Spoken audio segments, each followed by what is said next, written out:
We're recording. We are live. So we are here today with I believe, a very exciting topic to talk about SOPs. And if anybody's already like, what? Standard operating procedures or standard operating policies, there's probably some other versions of that are used. But ultimately, what we're talking about are systems and processes and things that help you run your business better. And Adriana Richardson is here today from the Lazy Millennial, who is going to teach us about how to use these in our business and really how to use them to not only manage the business, but manage our team. And before we dig in, I wanted to make note here of something that I think is really important for us as business owners. It is impossible to scale your business without SOPs, or you're going to hate your life. It's that simple. And we need them. But I think I have found in my own business and in working with clients, there's often some resistance to putting in standard procedures. And I think, when Adriana and I were talking about this a little bit before we got going, that there's some resistance to the word structure and systems and processes. And frankly, part of that is just sitting down to do the work. And we're going to talk about that today. We're going to give you an opportunity to ask questions if you're live with us today, or of course, if you're watching the replay, don't hesitate to reach out. You can comment on this video or comment in the Facebook group and let us know what questions you have. But without further ado, I want to introduce Adriana. Hello. Hello. So I'm super excited to be here. So just first off, I'm Adriana. I am an online operations manager or business manager, whatever you want to call it. There are many different names for this. The Lazy Millennial, because I know that's the main thing people want to know about. So the Lazy Millennial is a online management and consulting company, and we mainly focus on business systems and, of course, standard operating procedures. They go hand in hand. Yes, perfect. So we're going to go ahead and dig in. So you know what? I'm going to ask you, is it Adriana or Adriana? Audrey, like oddball. I'm so glad you said it. And I was like, I think I'm saying it wrong. Adriana. It's okay. Great. It's okay. Okay, so we've established I now have correct pronunciation of her name. So why don't you, Adriana, go ahead and pull up your slides and right. get in transition here. And I would encourage you, as always, take notes. And this is a reminder with every training we do. The point of these is not to do the training and bury your notes, is to take action. So I'm really going to encourage you to think today about what you need to do to implement this and put it in play in your business. So without further ado, back to you, Adriana. Take us away. Right at it. All right. So getting started, I have, again, brief introduction. So I already kind of said that in the beginning, so I'm not going to repeat the whole thing, but I do want to mention how I got started with standard operating procedures. And it actually started back in 2018. I started out as a virtual assistant, and I found out it was about a month in, I found out I was pregnant. So I actually had to learn how to outsource during that time. And let me tell you guys, I didn't know anything about standard operating procedures, having systems, none of that stuff. Like, I was just in survival mode during that time. So long story short, I went through a few people and I found what I thought was the perfect person to take over for me. And just long story short, if we have time at the end, I may talk about that, but it just ended up being terrible. It was just a terrible experience. And yeah, so I had my thing with that, stitch with that. And then moving on, I knew I needed to document, but I still didn't know how. So like, I still kind of went through back and forth, what exactly I'm supposed to do, like with standard operating procedures, like what that is, all that stuff. So that's just a little more background about who I am. And then of course, at the bottom, I put, I despise hustle culture. This is why partially why I named myself the Lazy Millennial, because hustle culture, I feel like it is just damaging to business owners, because like with the clients I have, like they feel like they constantly have to be busy when it's not the case. And I see that all the time, like on social media, people always saying, oh, I need to do this, or I don't look busy enough, then I'm not going to do this. And it's just like, no, like you don't have to.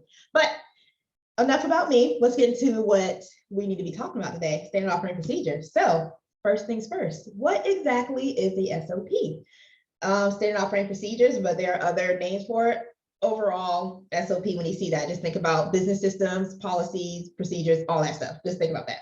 And overall, it's just a fancy term to say how you do business. So SOP, how you do business. That's it. That simple. What it's not: an employee handbook, policy book, or a business plan. Your business plan actually goes inside your SOP, and I will show you how that looks in just a moment.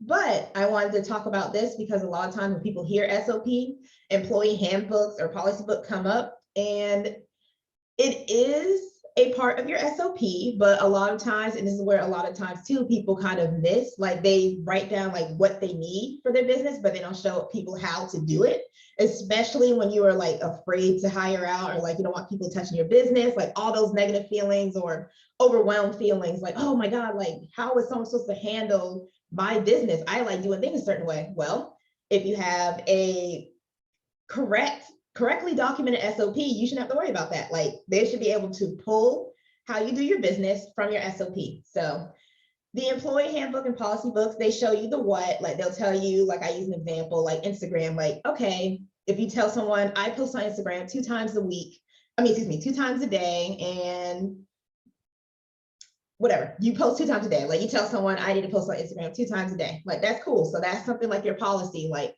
we always post 2 times a day at this time and yada, yada, yada. So the basic stuff. And the full SOP actually will tell them the how. So not only do you post 2 times a day, like how exactly do you do it? With the how is what makes the full SOP, you tell them, okay, not only do we post 2 times a day on Instagram, first you need to log into later. And that's where all the accounts are going to be at. You're going to choose this particular account. And from there, you are going to schedule posts. You can pull content from here, all that stuff, like everything you could think of the person will need. That's what makes the full SOP. And then also too, it's going to be on the next slide too, but I'm going to kind of get ahead. When you do like the video component of that as well, then they'll be able to kind of like follow along with that. But overall, a full SOP is literally every little step you take. And a lot of times the employee handbooks and policy book, they kind of summarize what you need, but they don't necessarily tell you everything. And that's what's missing a lot, especially with small business owners. I've noticed like they'll say what they need, but they don't mention the how. So the business plan, again, I'll talk about that in the next slide when I show like the actual overview of it. But I say you can split it up in 2 ways. So there's a personal and a team SOP. The personal, mainly for like your business plan, like goals and all that good stuff. And then like you have the team version where your team has access to pretty much everything, like how your business is run. I like separating mine in components because I don't want everybody knowing exactly everything I'm doing outside of like maybe my business manager or whoever else needs to help me inside my business, like the head people. But yeah, you can split it up, and then what's in them, your SOPs. So again, I'm going to talk about that in a moment. So what's in them, again, your business plan, that pretty much just talks about like what your business is about, your mission, your vision, anything you can think of that belongs to your business. I like including like what kind of profiles you're on, like all the systems that you're using, the business programs, softwares, all that stuff should be inside your SOP. So like if someone were to pull that in, or like, let's say you're going to sell it or something, they should be able to go on like the personal side of your SOP and pull up like everything that you have inside of your business and what you're doing, what you're using, your goals. I have short-term goals. I say like 3 months, and then you have like your long-term goals, year, 5 years, whatever. Like, what are your plans for that? And of course, an SOP is going to be one of those, I call it living and breathing. I see it as like a whole person type thing. So I'm weird, but it's going to be a living, breathing thing. So you're going to have to constantly update it. So like, don't feel like, oh, once I type it down or write it down, like it's set in stone. Like, no, it's not like that. It's just what you feel at the moment. And if it changes, that's fine. Just change it inside your SOP. But the matter is just having it documented. So you have proof and kind of like can go back and forth. So moving on, how exactly do you make one? And I'm going to show you in just a moment too, how it looks. But first things first, we are in the digital age. Everything's online. Even if you work like a brick and mortar store or like work with in person, I still recommend having at least the basic stuff on video, like the mission, vision, overview of stuff. Like I've even had someone do like a video of like their store and like where stuff is actually held at. So like people were to, for those that don't like do in-person interviews, they can at least, the person knows what they're walking into. So like the videos, I say get straight to the point. Like we don't need rambling. I don't know about y'all. Like I've been in like corporate positions or like even fast food positions. Like we had to take like 3 days to watch a bunch of videos and just to know like what the person's talking about. And I couldn't even tell you anything they told me about it. And I got like a booklet. I did look through it, but there was a lot of text or it was really small. Like I wear glasses, y'all. I can't really see that well. So it's like really tiny. I kind of like guess and do my best. But yeah, I didn't get anything out of those. So like the quicker, straight to the point you can make these videos, the better. I always say if you can do it under 5 minutes is ideal. The only videos I normally see kind of go over is like the welcome videos or the, what is it? The mission statement and stuff. Sometimes those go over, but that's kind of expected because whoever you hire, you want them to have an understanding of your business. No matter if they're contractors or employees, like whoever you hire, they're working for you in some capacity. So you want them to understand like how your business is or how everything's ran. So no matter what, like my contractors go through like the videos and stuff, but I'll get to that in a minute. Use text. So for those that are readers, also I use closed caption in videos, but for those that just want the summarized bullet point, like what exactly am I doing? What's this video about? I have that included as well. And I usually recommend having both options for people. For those that have like the written type for the like Google Docs, you can have plain text. Some people like the blog, I call it blog stock, but I still have them do video. And then I take the screenshot of the video and it's kind of like placed in. So like the person kind of follow along. So if they prefer reading, they have that option as well. But overall, the main thing you want to focus on is the video because you want to show the how of your procedures or your processes. So the how needs to be documented. So video and text, that's all you really need. You don't have to have type stuff, type ebook or blog style stuff. You don't have to have that. Some people like it. You don't have to have it. As long as you have video and text, it's cool. So I am gonna exit out of the slides real quick. And I just want to show like a quick example of like how I have mine in ClickUp because mine is not done. Mine's still like out of date in my head. I'm just like, when I look at it now, I'm just like, oh, this is terrible. But anyway, so when you do an SOP, it's just simple as doing the text. Like I mentioned, you have the text, what's the video about? I use Loom for my videos, but you can use your phone if you want to. You can use your phone, record it, go through like one of the closed captions things, the softwares, and add it to whatever you want. But I use ClickUp currently. There's another program I'm still not fence about switching to because I really like it. I'm going to talk about that in just a moment too. But anyway, ClickUp, you have your text, video, they play. I don't know if it'll play, but it might not. Hey, so yeah. Oh God. Like you can see the closed caption and everything, but overall, what I normally have my contractors do, I'm gonna give y'all a bonus. I normally don't show people this. Like my contractors, like I'll give them a navigating TLM. So whenever they start, they'll have like the full videos and they also have access to it inside the contractor SOPs where I kind of break down everything. So, but overall text, video, closed caption side of videos, and mine's somewhat organized. You don't have to look like this. Like if you just record and you have it in Loom, you just have it labeled, that's fine too.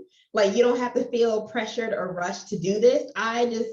It took me days just to even get this, but you can do bit by bit just for doing the SOPs. I am gonna go ahead and get back to the presentation just to kind of, oh God, wait, I'm sorry, y'all. I didn't show you the personal SOPs. I was gonna show you that.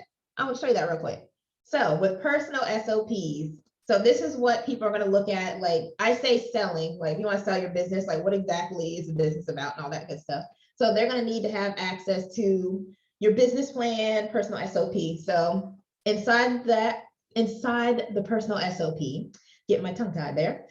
Again, you have the mission and vision. I put the business hours, your branding information, services that you offer. Then usually I do like a pricing breakdown within the price, the services offered. Goodness. With the services offered, I do the pricing breakdown, things that need to be done inside the business, things like that. I usually talk about like what needs to be hired or like if I need to outsource something, if I need a website built, all that stuff. I have that kind of broken down. Your financials, this is something that's usually skipped, but like you need to keep an eye on your money. Like if you're building a business, like even if you hire out, you still want to have an idea like how your money's moving. So there's a financial thing, financial component inside that. You can put links to like QuickBooks, or I can't think of like any programs off the top of my head right now, but like any of those links, like you can just kind of add that in the air. PDFs, if you want to have like a yearly breakdown, just kind of like watch how your money's moving.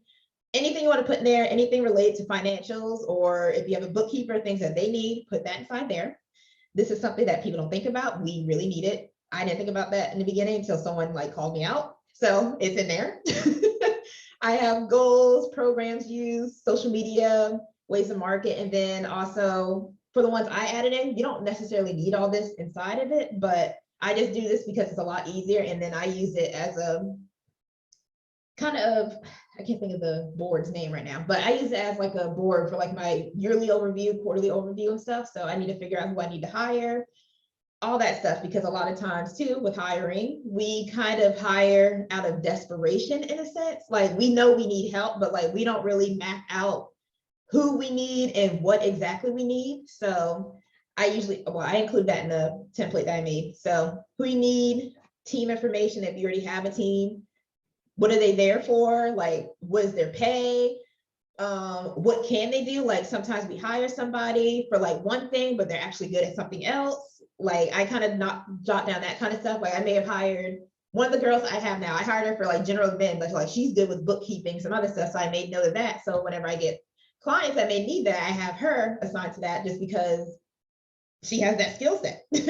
But things like that. And then like the client information, how many clients you need a month, what tasks do you do for them? Like how much time do you have to do? I have it broken down pretty, I probably put a little too much in this template, but I have everything broken down. But overall, as long as you have like your basic, the general information, and the only reason why I included some of this stuff is because a lot of times we outsource a good bit and they're going to want to know this information. And instead of having like go through Canva or trying to guess things, you already have it down inside your SOP.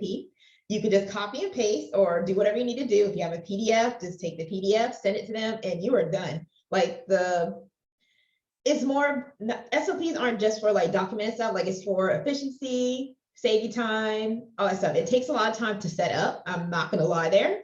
But when you do have it set up, it makes things so much easier. Like when someone asks me for something, I can just come in here, copy, paste, it's done. I don't have to search or do all the extraness. And that goes with my thing, lazy. Like I don't want to do extra stuff if I don't have to. Like if I can find a way to make my life easier, it's going to take some work in the beginning, but after that, once it's set, I can leave it and it's there. But overall, let me go stop sharing that. Oh, I didn't mean to stop sharing. Hit the wrong thing. Sorry, y'all. Okay, I meant to go back to the slideshow. Let me present that. So just kind of recap, just SOPs, you don't have to go super extra with it. Just jot down your basic information and I'm going to kind of lead to the next slide. Where do you begin? Start with the tasks that you do daily and add on. So if you do like email, you check your emails. How many times a day do you check your email? What exactly are you doing inside the email? Are you separating things? Are you filtering things? What do you delete? What are you trying to keep? These are the things you actually start documenting, and how you document, get a system like Loom, record yourself, go inside your email and kind of make a note like, okay, I'm checking it this time in the morning. You don't have to say the time. You can say I'm checking it in the morning. I check it normally 3 times a day just to do this. I look for this particular, right now I have this client, or I look for this, like I use Dubsado. So I look for Dubsado notifications or Honeybook, whatever you want to do. You kind of make note of that inside your video, and don't feel like you have to make it perfect the first go around, because again, if you don't like the video or something changes, you can just erase the video and go back and do it over the way you need it to be, and that's it. But the point is just to get started. So if you're not about to hire, I recommend doing the tasks you do daily and then what you're about to do over the next 3 months. But if you already have a team, or you are like, I need to hire somebody now, of course, start with the stuff that you are about to hire out for. If it's something that you're not familiar with, because I know sometimes I'll outsource something and I'm not familiar with the program or software, I'll just write down a goal, like inside like a little box. I'll tell her or him, I mainly work with women. I'll tell her like, okay, like Pinterest is one thing I always use an example. Like I have nothing, Pinterest overwhelms me. I know it's awesome, but yeah. So I'll tell her like, can you pin this? Or like, I'm looking to just build an audience. So I'll let her know that, like, what exactly do you need me to do? What do you need on my end? All that stuff. But overall, you just kind of make a goal, or yeah, you just make a goal instead of like an actual SOP, because you don't know how to do it. So you can't really document what you don't know how to do. Just goals work there. But if it's something that you are doing and you're about to hire out for, or you want someone to take over, like make sure you have every step inside this thing. And yeah, I already said that. And the last thing, how can I make sure my team uses it? One, use a project management software like I just showed ClickUp. You can use any of them, do like a checklist, like I have them, they have their own board. Whenever I hire someone, they get attached to a task. Like I tell them to start their timer because you get paid for it. Like you get paid for it. Like watch the video or at least read it. So you have that. And then Trainual is one of the ones I'm thinking about switching over to because it's a dedicated SOP software. And with that, again, you can do like little quizzes and all that stuff to make sure they're actually reading or watching the videos that you give them. So you can use systems like that. And then third, just constantly remind them to use it, like set the tone, like make sure if they're asking questions, if it's something that's already inside your SOP, like something I'll do is I'll answer it, but I'll be like, okay, just make sure you check the contractor SOPs was this answer was already in here, and just kind of make it like a habit so they know to check there first, like, okay, she's going to respond like that. And sometimes I take forever to respond. So like it's just easier for them just to go inside the SOP, but just create a habit like with anything else. Like you have to create habits for yourself and your business, like for someone else coming in, make sure you create a habit for them. And I think, yeah, that was it. That's all I got slide wise. I try to keep it short and straight to the point, but if y'all have questions, feel free. First of all, I want to say thank you, Adriana. That was awesome. And I do have questions. And I also wanted to welcome Courtney because Courtney is our mentor next month and she's talking about finances and money. So, oh God. Hi guys. I wanted to come from the beginning, but I had a podcast I was recording and it took longer. But anyway, I'm glad I could catch the end. No worries. We will post the replay. And that's honestly how most people end up viewing this, as you can tell by our little team of 4 today. Because I know that this is a topic that people are so excited about. And I wrote down some questions, Adriana, that I think may be helpful in thinking about, and you've addressed it, but I'm curious about where most people start, because I have suspicions and from working with clients. So rattle off for me, like when you're working with clients, give me like top 5 things that someone has legitimately got to build like a process for or an SOP for, because I know there's some consistency because I see it with my clients too. So what are you seeing as common? Like this is where we almost always go. Oh goodness. So first off the bat is definitely onboarding. That is just something that's always a struggle. Like they may have some things documented, but like they're just like, I don't know, like what do I do after that? So onboarding, definitely. What else? Just to get started, I would say a lot of them just struggle with, I think they honestly just struggle with just getting started, but I think it's just because they feel like they have to have everything, like they have to know everything in order to get it done. So I would just say, what are some of those key tasks that they're trying to turn over?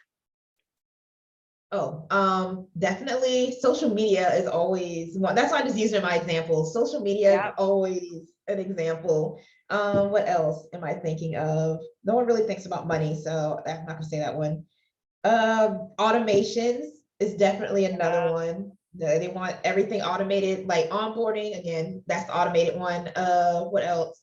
They sometimes see stuff like on social media, people want to do like email marketing and text marketing, just all the things. They want all the things automated, but then they normally don't have a process to automate. So I have to usually gently remind them, like, we got to get this done first before we can get things automated. But honestly, I would say that would probably be my top thing. Like general admin is always something too that they want done, but social media and onboard automations is just always the top things that they want. Yeah. Yeah. I think that that's been my experience too, working with business owners, is like, as we're really trying to refine what the owner of the business is working on and the tasks that legitimately do not need to be them, a lot of the marketing tasks come off their plate. And so early on, we built really robust, like step-by-step guides for what happens for social media, like from content creation through scheduling, publishing, engaging with fans. We did the same thing for the podcast. So when I had a podcast, which I don't have now, but we had a very robust, this is from start to finish, how the entire content flow goes. We did the same thing for our blog, and and that functions independently from those other things. Even though the blog gets used in marketing, it had its own thing. And it was like a very robust process of like figuring out who's writing it, putting it in the content calendar, then drafting it, then reviewing it, then publishing it, then like this whole check and balance. And it was extraordinary when they're up and running, because we used Asana primarily, but I would have a Google Doc, just kind of like you described, with this is the step-by-step how it works, with links in many cases to Loom videos, with links to the resources they would use. And then there would be a checklist that accompanied it, because a lot of it was recurring. And so I felt like as a business owner, I was really able to turn that over and get my hands out of it. And once it's built, you use it to teach every single person. So when that person leaves, which they do, then you've got another person who can step right in and really learn from the document and be off to the races. Much easier. Yep, it's literally, that's it. That's literally all we have to do. Yeah. Do you, Courtney or Erin, do y'all have questions about SOPs or any thoughts on this? Because I can keep asking questions, but I want to make sure if y'all have them, that Adriana can answer them. I'm gonna have to go back and watch the beginning too, because I'm already, from your questions, I'm like, okay, there's a lot of this that I need to know what she talked about. So I'm gonna have to do that first before I have more questions. But yeah. Fair enough. No worries. Erin, what about you? This is like also your world. So I'm curious what thoughts you have. Yeah, so you definitely go way more into SOPs than I do with my clients. I prompt them on certain aspects, but I'm curious on how you go about pulling it out of them, like how that whole process works. And, if you come up against any business owners that don't want to quite let go, how that works in the SOP world and how that makes it easier for them. Ooh, yeah, that's good. So normally what I have to do with some of them, I have them. So sometimes I get people that are like, oh yeah, my stuff is fine. So I'm like, okay, walk me through it. So I'm about to go through your system now. And it's like, oh, so usually I have them walk me through it, or I'll tell them, hey, mark your invoice like free or like $5. I'm going to go through your system now, and then I'll give you feedback on it. So I have them walk step by step. I was like, so what is the end goal? Like, okay, let's say I'm your client. You had me sign a contract, I paid the invoice, and you maybe gave me a welcome pack. A lot of people don't have that. So like I paid the invoice. I was like, okay, so what's the next step? Like I'm sitting here waiting, I'm ready for you to do my work or do whatever. Like what's the next step? So usually I just have them take me through the process that they have. And then I kind of like filter through the holes through that. Or like if they have something going and they kind of like need help making it like more airtight or like trying to change things up, then we kind of like go off their plans. But I usually tell them like, what are your goals beforehand? Like, what exactly are you contacting me for? Because I was like, I can't help if I don't know what you're trying to achieve. So after I have their goals and they walk me through everything, I kind of just go back like, okay, so you're trying to do this. Like if you're trying to free up time, like automation, I'm just going to automation. Like if you're trying to automate this, I was like, you're not going to be able to do this, or like, you're going to have to consistently manually do this because it's like, we can't do anything with it. So we kind of like come up with steps that way, but having them walk through and like what their vision is usually helps me a good bit. And I will add that really, go ahead, Adriana. Oh no, and I was saying like the ones that are really pushed back, honestly, I'm known to let go of people. So I know not good, but not actually I don't feel bad for that. I'll let go of some people, like they really don't want to let go. So I can't do my job, and yeah, like it just won't work. Yeah. I was going to add that I've found in working with clients, there are people who will kind of take it and run with it. So my guidance when we're trying to map a process is I'm like, you need to write down every single thing that you're doing from point A to finish. Yep. And some are like, I got it, it's good. And they come back and it's pretty well mapped. And others I'm having to pull teeth with to be like, okay, so, and let's use your example. After you send the invoice, what happens? And then they're like, well, I mean, I'll start working on it. I'm like, really? You start work right away? Yeah. There's something you need? And like, well, I mean, I guess I do need information, and then Yeah. I start exploring with them what's actually happening because they haven't given much thought to it. So I find with clients, I have to kind of learn their personality to learn what I'm going to have to do, like how much hand holding to get them to see the process. But once they've Yeah. seen it, they're like, oh yeah, like it's really liberating once they've seen it. Yeah. So I wanted to ask another question on this because you've mentioned if you wanted to sell your business, you would need these things. And I think that that is very, very accurate. I've sold 3 businesses and I had to map out every single thing that I was doing in order to do that. And that may not be everybody's end goal, but I would add that that does not need to be your end goal in order to make it meaningful to have standard operating procedures, because as you've articulated, anytime we're bringing on a team member, whether they're a contractor or a full-time employee, this is important. In order to train people to do work that we don't want to do anymore, it's important. If you want to like legit stop working so much, you know, it's important. And it just makes everything more efficient. As you've noted, you know, because you're not having, I mean, I feel like sometimes we sit down and we recreate the wheel every time. And this just prevents that. Yeah, I was that person. Yeah. Yeah. Courtney, I'm going to pick on you for a minute because you produce a podcast. Do you feel like for you, that system of like recording and producing and publishing, like, is it pretty well oiled for you?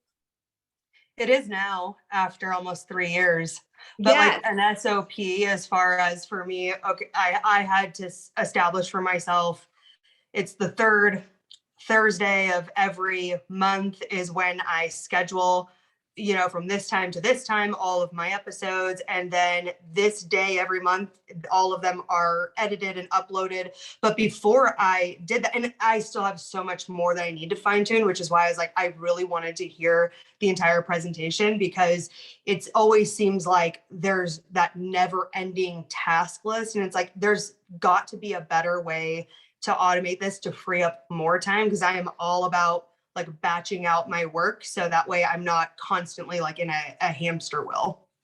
Yes.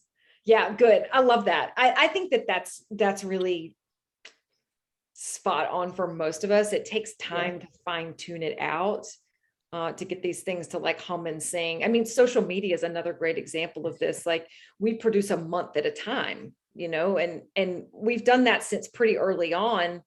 But when I talk to business owners who are still creating content like on the daily, I'm like, holy shit, your life sucks right now. And I know it sucks.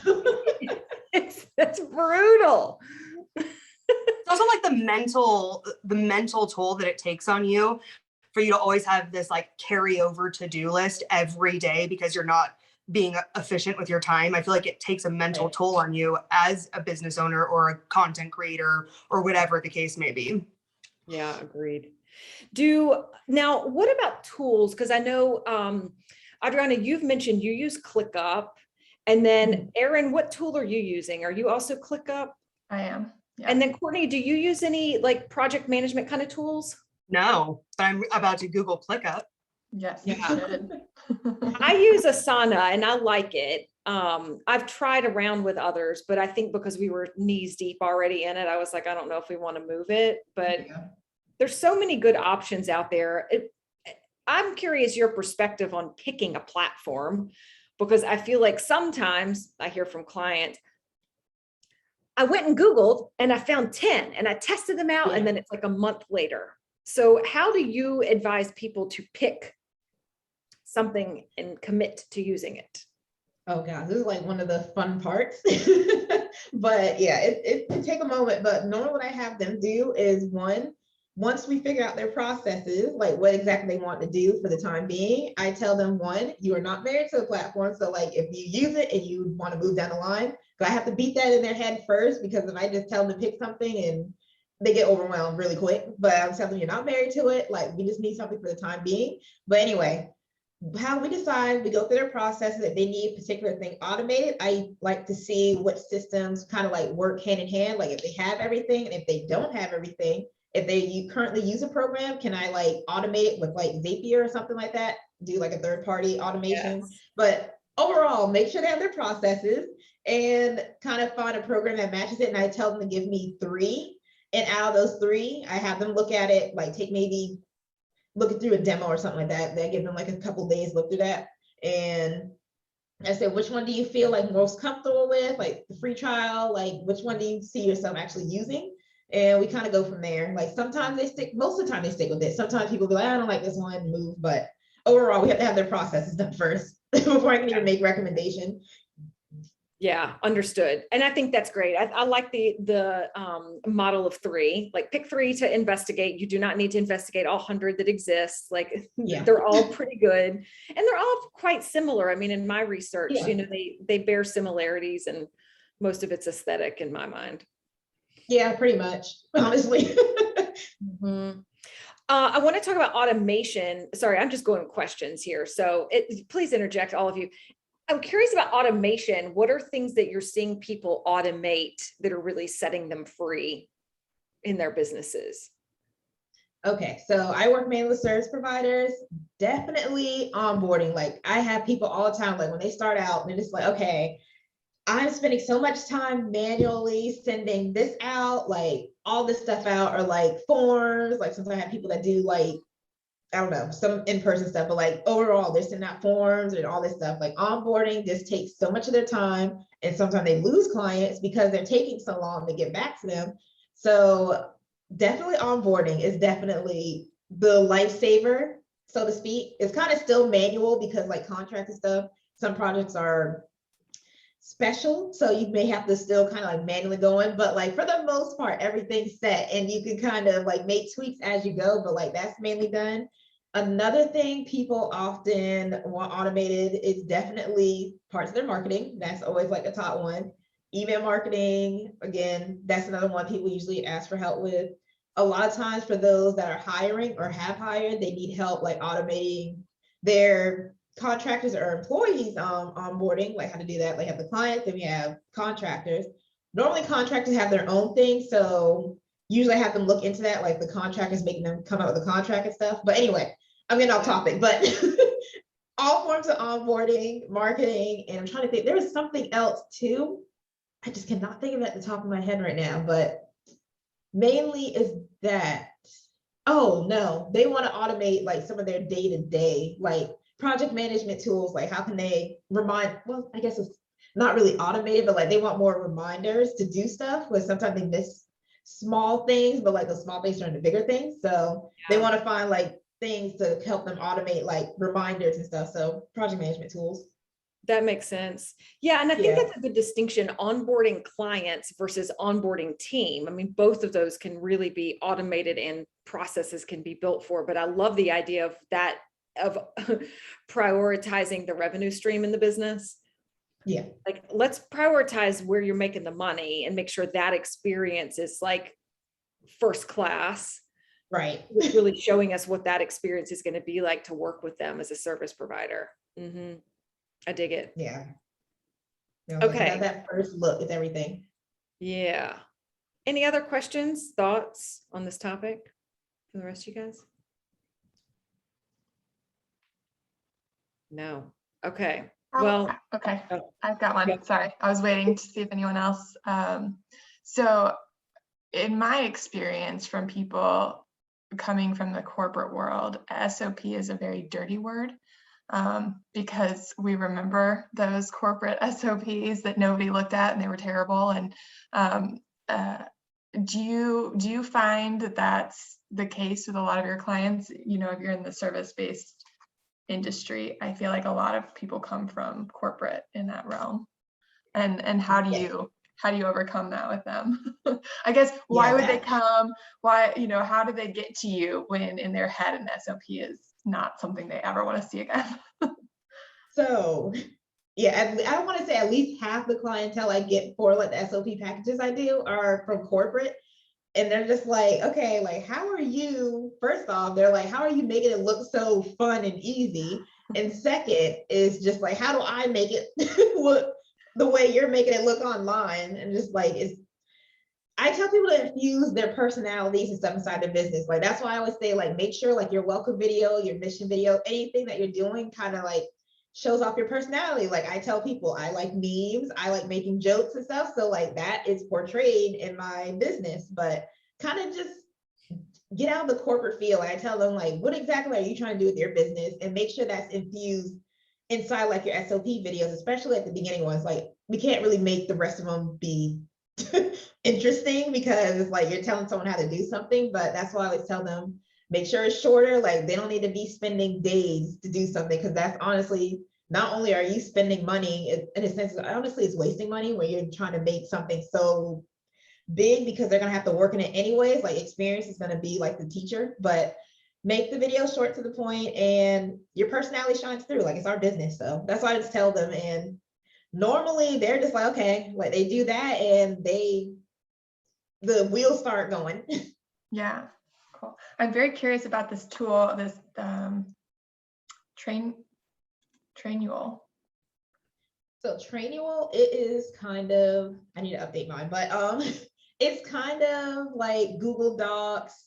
Honestly, it's kind of like ClickUp, and that's the only reason why I was like contemplating moving over there. They finally like came out with a new plan, because they were really expensive. So that's why I didn't move. And I was like, my team's small, so I didn't need it. But anyway, it's kind of like ClickUp, how I have my layout and ClickUp, like the SOPs. Like, you can kind of, they have subjects, you write a subject, like, I can't remember which one I had. Welcome video. Welcome video is like a subject, like inside there. They actually work with Loom. So like you can record the videos, do all the text, or if you have a blog, you can do like a blog right inside like that thing. And yeah, like the only downfall of that is just strictly SOP stuff. So like it doesn't have, like, you can't assign tasks or anything, but you can assign different team members to the SOP, so that way they can check off and do quizzes or however you want to have your setup. Or if you want to be fancy, you can give them certification, like, oh, you're certified with this company now. But that's why I like it. It's fun. So I'm still on the fence, but it's pretty cool. Nice. Okay. Well, have we covered it? I think so. Yeah. Okay. So Adriana, if somebody wants to work with you, whether they're here live or they're watching the recording later, just give us a little bit of details about what that would look like. Okay, so I'm actually getting ready to turn off the form on my website. So you can still visit my website, www.thelazymillennial.net. But as of right now, I'm going to probably open it if someone does want to work together from Hatch Tribe. I would say you probably have to send me, you can still fill out the form, you won't be able to schedule an appointment. So I have to follow up with you because, yeah. But anyway, just fill out the form on the website. And normally myself or one of my team members will probably like follow up, just schedule an appointment, but website, or you can just reach out to me on Instagram, like, hey, like, what exactly do I need here? And I'll respond. Or if you just have questions in general, like, I like answering. As y'all can tell, I like talking about SOPs a lot. So you can just reach out to me, give a messenger or something. Awesome. Well, thank you so much for sharing this with us. And I know that it's, you know, if you're watching this and you're thinking like, oh my God, it's like, there is a bit of dread, I think, when people start to think about having to map this stuff out. And it's why people like Adriana exist in the world, is to help us navigate through it, because it is not everybody's natural gift to sit down and do this. And I think, you know, and I'm going to reinforce this again, you know, if your goal is to grow your business and add team members, if your goal is to sell your business, if your goal is to scale your business, you have to have these. I mean, there's just no way around it. And if you would like to work smarter and not harder, these are all compelling reasons to consider standardizing some things in your business. And you know, it doesn't have to be everything. You can start with a few things like we were talking about today. It could be something social media related that just saves you hours of your week by standardizing it. So I encourage you to dig in. So thank you, Adriana, and thank you, Erin and Courtney, for being here live with us today. As I mentioned, next month, Courtney is actually going to be our mentor. She's teaching us all about money and finances and financial freedom, and I cannot wait. Oh God. So that's coming up. I expect to see all of you there. It's gonna be a party. It's gonna be a party. I'm ready. I'm excited. I feel like that's like a dirty word too. So like financial, they're just like, I know some of my clients are just kind of like, I used We're to all tell about us, dirty words here at Hatch Tribe. Yeah. SOPs, money. I mean, it's great. Yes, yes. All right. Well, y'all have a great rest of your day. And if you have questions, as always, you can comment on the replay of the video in the collective or come into the Facebook group and let us know what thoughts you have. And all of us are in there. So we're happy to answer anytime. All right. Thank y'all so much. Thank you. Bye.